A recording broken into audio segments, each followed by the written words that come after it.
सर्वप्रथम सर्वांना श्री स्वामी समर्थ. स्वामी महाराजांच्या कृपेने तुमच्या सर्व चांगल्या इच्छा पूर्ण होत ही स्वामींचरणी प्रार्थना करते आणि आजच्या व्हिडिओला सुरुवात करते. 19 एप्रिल 2026 रविवार दिवशी अक्षय तृतीया आलेली आहे. तर अक्षय तृतीया नेमकी कधी, 19 एप्रिलला की 20 एप्रिलला? कारण कॅलेंडरमध्ये 20 एप्रिल दिवशी सोमवार दिवशी तृतीया आणि चतुर्थी तिथी दाखवत आहे. तर 19 एप्रिलला तृतीया तिथी प्रारंभ होत आहे. सकाळी 10:49 ही अक्षय तृतीयाची तिथी प्रारंभ होत आहे आणि 20 एप्रिलला सकाळी 7:27 ही अक्षय तृतीयाची तिथी समाप्त होत आहे. अक्षय तृतीया हा सण आपण दुपारी साजरा करत असल्यामुळे आपल्याला 19 एप्रिल 2026 रविवार दिवशीच अक्षय तृतीया हा सण सोन्यासारखा सण साजरा करायचा आहे. तर अक्षय तृतीया, वैशाख शुद्ध तृतीयेलाच अक्षय तृतीया म्हणतात. 3.5 मुहूर्तांपैकी एक संपूर्ण शुभ मुहूर्त म्हणजे अक्षय तृतीया. हा श्राद्ध दिवस सुद्धा मानला जातो. हा दिवस पितरांचा सण म्हणून सुद्धा आपण साजरा करत असतो. बघा, या दिवशी केलेले दान, हवन, तर्पण, पूजा, जप इत्यादी पुण्यकर्म आपल्याला अक्षय फळ देत असतं. म्हणून अक्षय तृतीया ही पुण्यतिथी म्हणून सुद्धा आपण साजरी करत असतो. थोडक्यात सांगणं म्हणजे आपल्या पितरांचे ऋण फेडण्याचाच हा दिवस असतो. तसेच हा दिवस परशुराम जयंती म्हणून सुद्धा आपण ओळखतो. म्हणून परशुरामाचं तुमच्या घराजवळ जर मंदिर असेल तर या दिवशी आवर्जून सर्वांनी मंदिरात जायचं आहे. आता परशुरामाचं मंदिर सगळ्याच ठिकाणी असतं असं नाही. जिथं रेणुका मातेचं मंदिर असेल तिथं तर हमखास देवी आईचा पुत्र म्हणजेच परशुराम, तिथं तर तुम्हाला मंदिरात दर्शन होऊनच जाईल.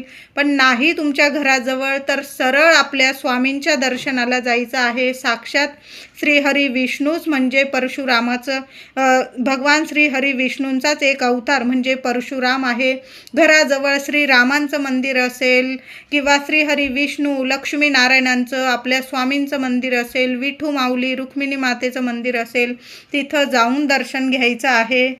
बघा, वैशाख शुद्ध तृतीयेला स्कंद आणि भविष्य पुराणात भगवान विष्णूंनीच परशुरामाच्या रूपात माता रेणुकाच्या उदरी जन्म घेतला. म्हणून या दिवशी रात्रीच्या पहिल्या प्रहरात जयंती साजरी करण्यात येते. चैत्र शुद्ध तृतीयेपासून अक्षय तृतीयेपर्यंत वसंत गौरीचा उत्सव साजरा केला जातो. बघा, बऱ्याचशा घरांमध्ये गौरी पूजन सुद्धा केलं जातं. घरोघरी हळदी कुंकवाचा समारंभ केला जातो. या दिवशी पूर्णावरणाचा नैवेद्य, आंब्याचा नैवेद्य या दिवशी तर सगळ्याच घरांमध्ये होतो. काही ठिकाणी तर अक्षय तृतीयेपासून आंबा खाल्ला जातो. आधी देवांना नैवेद्य दाखवला जातो, पितरांना नैवेद्य दाखवला जातो, गाईला नैवेद्य दिला जातो आणि मग आपण आंबा खायला सुरुवात करत असतो.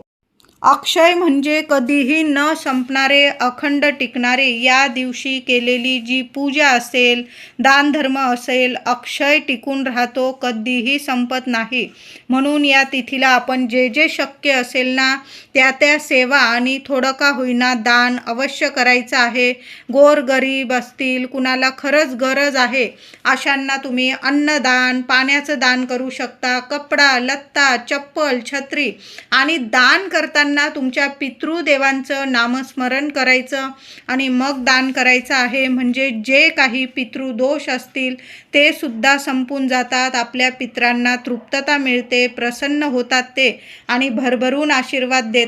आपल्यावर काही पितृदोषामुळे अडीअडचणी येत असतील तर अक्षय तृतीयेला आवर्जून थोडं का होईना अन्नदान किंवा पाण्याचं दान अवश्य करा. बघा, बऱ्याचशा पितृदोषातल्या अडचणी जरूर 100% अडचणी पितृदोषाच्या दूर होतात आणि पितृ शांत तृप्त होऊन भरभरून आशीर्वाद देतात. या दिवशी लक्ष्मीनारायणांची, आपल्या कुलस्वामिनीची, देवी देवतांची आपण सेवा तर करतोच, पण हा दिवस पितरांचा सुद्धा सण आहे. म्हणून या दिवशी लवकर उठावं, देवांची सेवा पूजा करावी आणि दुपारी 12 वाजेनंतर पितरांना नैवेद्य दाखवावा. या दिवशी पितरांना उदक कुंभ दान करतात, म्हणजेच पत्रावळी वेष्टन करावे, त्या घटाला गंध लावावे, फूल, तीळ, सुपारी, विड्याची पाने, दक्षिणा, पाणी घालावे. घटाची पंचोपचार पूजा करून तो ब्राह्मणास दान द्यावा. घरातील सर्वांनी दक्षिणेकडं तोंड करून पितृस्तोत्र हात जोडून म्हणायचे आहे. तसेच या दिवशी केळीचे पूजन करावे. आता तुमच्या घरात महिलांनो काहीच करत नसतील, म्हणजे तुमच्या घरात परंपरेनुसार करा पूजन वगैरे होत नसेल, तरी पण काय करायचं आहे, या दिवशी तुम्हाला पितृदोष असो किंवा नसो, देवांची पूजा झाल्यानंतर दुपारी 12 ते 12:30 वाजता एक दिवा दक्षिणेकडं तोंड करून लावायचा आहे. आणि तुम्ही सर्वांनी दक्षिणेकडं तोंड करून बसून आसन घेऊन बसा आणि एक वेळा का होईना पितृस्तोत्र हात जोडून पठण करायचं आहे. आता नाही पठण करता येत, यूट्यूबवर लावून दिलात तुम्ही, पण तुम्हाला एक दिवा दुपारी 12 ते 12:30च्या दरम्यान आपल्या पितरांसाठी, पितृदोष दूर होण्यासाठी आणि बऱ्याचशा अडचणीतून मार्ग मिळण्यासाठी, घरात अखंड लक्ष्मी टिकून राहण्यासाठी आपण तुळशीजवळ तर दिवा लावणारच आहोत, अक्षय तृतीयेला मुख्य दाराशी लावणार आहोत. त्याचबरोबर एक दिवा पितरांसाठी सुद्धा आपल्याला दक्षिणेकडं तोंड करून लावायचं आहे. मातीची पंती घेतली महिलांनो चालेल, त्यात दुहेरी वाट टाका. तिळाचं तेल असेल किंवा जे तेल असेल तुमच्याकडं देवांच्या दिव्यांसाठी ते तेल टाका. थोड्या वेळ चालेल एवढं तरी तेल टाका आणि तुम्हाला तो दिवा दक्षिणेकडं तोंड करून लावायचं आहे. आता तुमचं घर लहान आहे, लहान लेकरं आहे, दिवा लावू देत नाही, हात वगैरे लावतात. सरळ माठाजवळ एक दिवा दक्षिणेकडं तोंड करून लावून द्या. बघा, पितृदोष तुम्हाला नावाला सुद्धा उरणार नाही. म्हणून सर्वांनी, माझ्या महिलांना 4 दिवस वगैरे असतील तर माझ्या दादांनी सुद्धा एवढी छोटीशी सेवा जरी केली ना, संपूर्ण अक्षय तृतीयेचं तुम्हाला भरभरून फळ मिळणार आहे. म्हणून तुम्ही अक्षय तृतीयेच्या दिवशी दुपारी 12 ते 12:30 वाजेपर्यंत एक दिवा दक्षिणेकडं तोंड करून जरूर लावा. नमस्कार करून घ्या, तुमच्या पितरांना स्मरण करा, प्रार्थना करा. बघा मग कसे सोन्यासारखे दिवस येतील तुम्हाला.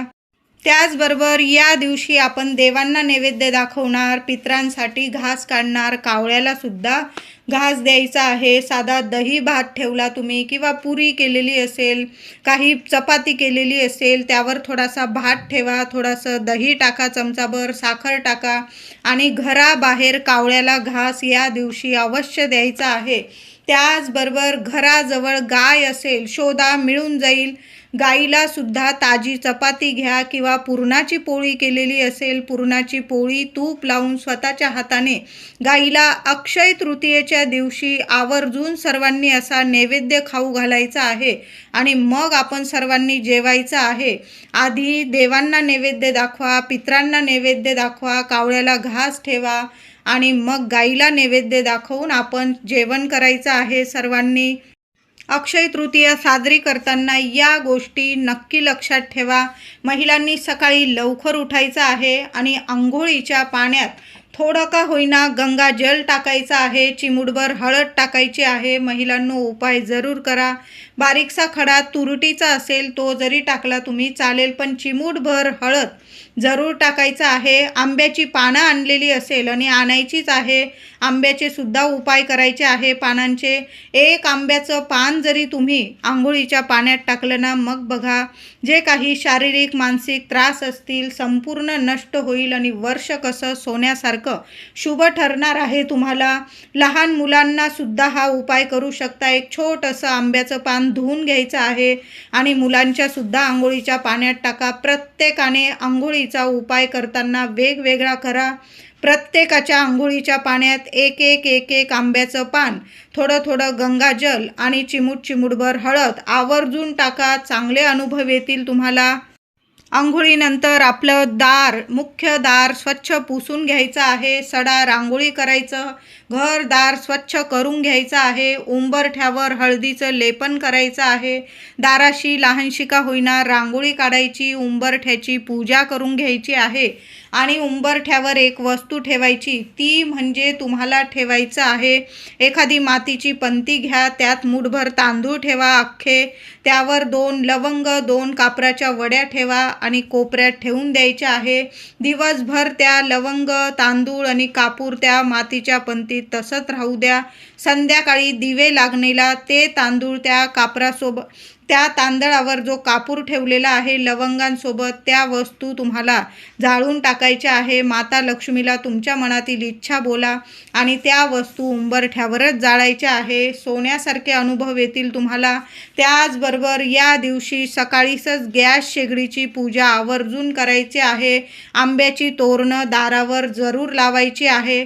आता आंब्याचं तोरण लावताना काय करायचं आहे महिलांनो, 5 आंब्याची पानं घ्या, 11 घ्या, 21 घ्या, धुवून स्वच्छ पुसून घ्यायचे आहे. प्रत्येक आंब्याच्या पानाला ओम श्रीम नमः, ओम नमो भगवते वासुदेवाय नमः, लक्ष्मी नारायणाचा मंत्र जपा आणि प्रत्येक आंब्याच्या पानाला हळद कुंकूचं बोट लावायचं आहे. आणि मग ती आंब्याची डहाळी, पानं, तोरण, आंब्याचं तोरण आपल्या मुख्य दरवाजावर लावायचं आहे.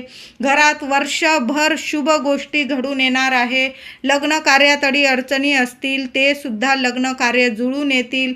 कितीही ग्रह दोष असू दे, कुंडलीत दोष असू दे, आंब्याच्या पानांचा हा उपाय अक्षय तृतीयेला जरूर करायचा आहे. घरात सर्व काही शुभ मंगल गोष्टीच घडून येतील.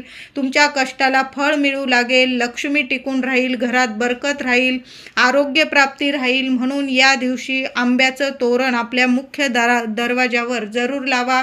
दारावर आधीचं स्वस्तिक असेल, दार स्वच्छ पुसताना ते स्वस्तिक पुसून घ्यायचं आहे. पुन्हा हळदी कुंकू ओलं करा किंवा तुम्हाला हळदीने काढायचं, फक्त हळद ओली करा. थोडंसं त्यात गुलाब जल टाकायचं आहे. हळद कुंकू ओलं करताना गुलाब जलाचा वापर आवर्जून करा. गुलाबाच्या वासाने माता लक्ष्मी आकर्षित होते आणि या दिवशी माता लक्ष्मीला आकर्षित करण्यासाठी जेवढे उपाय सेवा करता येईल ना महिलांनो, तेवढ्या जरूर करायचं आहे. अक्षय धन प्राप्ती होणार आहे, लक्ष्मी प्राप्ती होणार आहे, आरोग्याची प्राप्ती होणार आहे, मुलांना प्रगतीची प्राप्ती होणार आहे. म्हणून या दिवशी दारावर सुद्धा एक स्वस्तिक काढायचं आहे. एक गॅस शेगडीवर, गॅस शेगडीच्या भिंतीवर, आपल्या मुख्य देवघरावर एक स्वस्तिक काढा. तुम्ही तिजोरीवर तुमच्या स्वस्तिक काढायचं आहे. जिथं जिथं तुम्हाला लक्ष्मीवर्धक गोष्टी ठेवलेल्या आहे तुम्ही, तिथं तिथं तुम्हाला स्वस्तिक काढायचं आहे. मग हळदीने काढा किंवा हळद कुंकू एकत्र करून काढा. लक्ष्मी नारायणांचा मंत्र जपा आणि मग स्वस्तिक काढायचं आहे. यामुळे सुद्धा माता लक्ष्मी प्रसन्न होते. या दिवशी भगवान श्री हरी विष्णूंची विष्णू सहस्त्र नामावली ही सेवा आवर्जून करा. 1 वेळा किंवा 11 वेळा व्यंकटेश स्तोत्र पठण करता आलं तर जरूर पठण करायचं आहे. सकाळी करा, संध्याकाळी करा, पण आवर्जून करा. नाही जमलं यूट्यूबवर लावून द्या, पण आपल्या वास्तूत या शुभ तिथीला लक्ष्मी नारायणांची सेवा आवर्जून करा. महिलांनो, सकाळी किंवा संध्याकाळी माता लक्ष्मीला कुंकुमार्चनची सेवा आवर्जून द्यायची आहे. 11 वेळा द्या, 21 वेळा किंवा जास्तीत जास्त वेळा, पण माता लक्ष्मीला कुंकुमार्चन करा. तुमच्या कुलस्वामिनीचा टाक असेल, फोटो असेल, देवी आईला कुंकुमार्चन करा. घरात अन्नपूर्णा मातेची मूर्ती असेल, देवी देवतांना छान या दिवशी अभिषेक करायचा आहे. पंचामृताने करा, गाईच्या दुधाने करा. थोडी केशर असेल तर दुधात केशर टाका आणि केशर मिश्रित दुधाने आवर्जून लक्ष्मी नारायणाला, गणपती बाप्पा, जेवढे देवी देवतांच्या मूर्ती असतील तेवढ्यांवर केशर मिश्रित दुधाने अभिषेक करा. नंतर स्वच्छ पाण्याने पुन्हा छोट्या छोट्या तांदळाच्या छान रास करायच्या आहे, अख्ख्या तांदळाच्या. त्यावर देवी देवतांची स्थापना करायची आहे. माता अन्नपूर्णाला स्थापन करताना छान असं वाटीभर तांदूळ घ्या, त्यात अन्नपूर्णा मातेची मूर्ती स्थापन करा आणि देवी आईला थोडेसे तांदूळ किंवा 5 धान्य देवी आईला अर्पण करायचं आहे. अर्चन करा. त्याचबरोबर कुंकुमार्चन करा अन्नपूर्णा मातेला. ओम अन्नपूर्णाय नमः, ओम अन्नपूर्णाय नमः मंत्र जपा आणि देवी अन्नपूर्णा मातेला सुद्धा या गोष्टी अर्पण करायच्या आहे. सकाळी देवघरात सुद्धा एक अखंड दिवा लावून द्यायचा आहे, विझणार नाही, काळजी घ्या. एक दिवा तुळशीजवळ लावा, एक दिवा मुख्य दाराशी लावायचा आहे.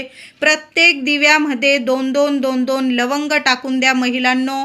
एक कापराची वडी टाका, चिमूटभर हळद टाका. देवघरातील दिव्यात पण, तुळशीजवळ पण आणि मुख्य दाराशी सुद्धा अशी दिव्यांमध्ये ही सेवा करताना लक्ष्मी नारायणांचाच मंत्र जपायचा आहे. आणि जो मी तुम्हाला माठाजवळ दक्षिणेकडं दिवा लावायला लावलेला आहे त्यात काहीही टाकायची गरज नाही. फक्त तेल टाका, दुहेरी वाट टाका आणि एक दिवा पितृदेवांच्या नावाने दक्षिण दिशेकडं लावायचा आहे. पण जेव्हा तुम्ही देवघरात तुळशीजवळ आणि मुख्य दाराशी दिवा लावाल तेव्हा या गोष्टी दिव्यांमध्ये जरूर टाकायचा आहे. देवघरात वाटीभर धणे आणि एखादा गुळाचा खडा किंवा साखर, वाटीभर धणे, साखर किंवा गूळ माता लक्ष्मी समोर तो नैवेद्य दाखवायचा आहे. आपण तर पूर्णावरणाचा नैवेद्य किंवा तुम्ही इतर गोडाधोडाचा नैवेद्य दाखवत असाल तरी पण तो नैवेद्य दाखवल्यावर सुद्धा वाटीभर धणे, गूळ किंवा साखर याचा नैवेद्य माता लक्ष्मीला जरूर दाखवायचा आहे. आयुष्यभर तुमच्या घरात धन, धान्य, ऐश्वर्य, सुख, संपत्ती कशालाच कमी पडणार नाही. म्हणून वाटीभर धणे आणि साखर हा नैवेद्य माता लक्ष्मीला जरूर दाखवायचा आहे. या दिवशी थोडेसे धणे आपल्या कुंडीत जरूर पेरून द्या महिलांनो. आणि त्याची जी कोथिंबीर उगेल ती तुम्ही जेवणात प्रसाद स्वरूप वापरायची आहे. या दिवशी महिलांनो छान छान रंगाच्या साड्या घालून मग देवांची पूजा करायची आहे. लाल रंगाची साडी घाला, पिवळ्या रंगाची, केशरी रंगाची, मोरपिशी, निळा, आकाशी, हिरवा, पण चुकून सुद्धा काळा किंवा मळलेले, फाटलेले, तुटलेले कपडे घालून देवी लक्ष्मीची पूजा सेवा करू नका. ज्या पण सेवा कराल पितृदेवांच्या किंवा माता लक्ष्मीची, घरात ज्या पण शुभ गोष्टी कराल ते करताना या शुभ रंगाच्या साड्या किंवा कपडे घालूनच करायचं आहे. मळलेले असतील, फाटलेले असतील किंवा 4 दिवसात वापरलेले कपडे चुकून सुद्धा महिलांनो घालू नका. माझे दादा असतील, मुलं मुली असतील त्यांनी सुद्धा शुभ रंगाचे आणि छान असे कपडे घालून देवांची सेवा करायची आहे. अक्षय तृतीयेला चुकून सुद्धा कुणाचा अपमान होईल अशा गोष्टी करू नका. कुणाविषयी निंदा नालस्ती, कुणाविषयी राग द्वेष अशा गोष्टी चुकून सुद्धा अक्षय तृतीयेच्या दिवशी करू नका. नाहीतर मग वर्षभर आपल्या पाठीमागे पीडा लागून जाते. म्हणून शांत राहा, आनंदी राहायचं आहे. जेवढं देवांचं नामस्मरण करता येईल, चांगल्या गोष्टी करता येईल ना. बघा आपल्या 7 पिढ्यांना पुण्य आडवं येत असतं. मुलाबाळांच्या पाठीमागे आपण जे पण कामं करतो अक्षय तृतीयाच्या दिवशी आयुष्यभर मुलांना ते पुण्य आडवं येत असतं. कोणत्या ना कोणत्या रूपात येऊन देव आपली मदत जरूर करत असतात. त्याचबरोबर अक्षय तृतीयेच्या दिवशी दुपारी 4 ते 6 हा राहू काळ असणार आहे. तसं तर आपण सकाळीच 12-1 वाजेपर्यंत पूजा वगैरे, घागर पूजन, देवी देवतांची सेवा, पूजा या गोष्टी करणार आहोत. तुम्हाला वेळ झाला तरी पण अगदी 2 वाजेपर्यंत करून घ्यायचं आहे. कारण रविवारी सायंकाळी 4 वाजेपासून ते सायंकाळी 6 वाजेपर्यंत हा राहू काळ असणार आहे. या वेळात, या काळात देवांची सेवा करू नका. त्याचबरोबर घागर पूजन करणार असाल ते पण आपण लवकर सकाळीच करणार आहोत. तुम्हाला वेळ झाला तरी पण 2 वाजेपर्यंत सर्व काही गोष्टी करून घ्यायच्या आहे. देवांची सेवा किंवा माता लक्ष्मीला कुंकुमार्चन सेवा तुमची राहून गेली महिलांनो, तुम्ही संध्याकाळी 6 वाजेनंतर अगदी आनंदाने करू शकता. त्याचबरोबर महिलांनो या दिवशी नवीन झाडूची पूजा, झाडू या दिवशी खरेदी करून आणा. आधी आणला असेल चालेल. या दिवशी झाडूची, केरसुनीची पूजा करायची आहे. पाटावर ठेवा. लक्ष्मी पूजनाला जशी झाडूची, केरसुनीची पूजा करतो अगदी तशाच पद्धतीने तांदळाच्या राशीवर 1 रुपयाचं नाणं ठेवा. हळदी कुंकू लावा. त्यावर हळदी कुंकू वाहून घ्यायचं, फूल व्हायचं, त्यावर झाडू ठेवायचा आहे आणि झाडूची सुद्धा हळद कुंकू फुलं वाहून पूजा करा. नंतर संध्याकाळी त्या झाडूखालील 1 रुपया काढून घ्यायचा आणि तुमच्या पॉकेटमध्ये किंवा तिजोरीत ठेवला तुम्ही तरीही चालेल. रात्रभर जरी झाडूखाली तो 1 रुपया ठेवून दिलेला असला, दाबून ठेवलेला असला चालेल. दुसऱ्या दिवशी सोमवारी तुम्ही तो रुपया काढून तुमच्या तिजोरीत वगैरे ठेवू शकता. तो रुपया खर्चू नका. बघा, लक्ष्मी प्राप्तीसाठी ही सेवा अवश्य करा.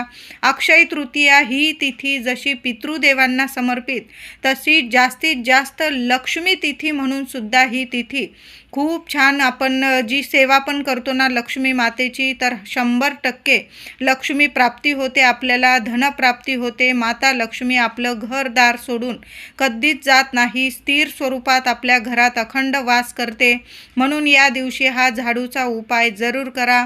व्हिडिओ आवडला असेल लाईक करा, शेअर करा, चॅनलला नक्की सबस्क्राईब करा. धन्यवाद.